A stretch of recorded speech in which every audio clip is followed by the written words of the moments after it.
Բարև ձեզ, այսօր ես ձեզ համար կարտասանեմ Եղիշե Չարենցի մորս համար գազել բանաստեղծությունը։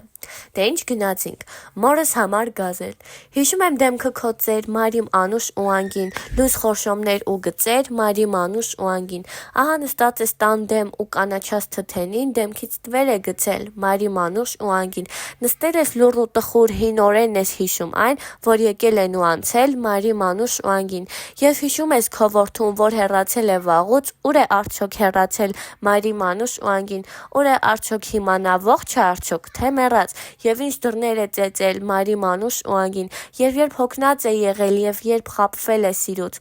ում գրկում է հեծեծել, Մարիմ Անուշ ու անգին։ Մտորում ես դու տխուր եւ օրորում է թթենին, տխրությունը քո անծիր, Մարիմ Անուշ ու անգին, եւ արցունքները դառնաղի ահա ընկնում են մեկ-մեկ քո ձեռքերի վրա ծեր, Մայր իմ Անուշ ու անգին։ Դե ինչ այսքանն էր, կհանդիպենք։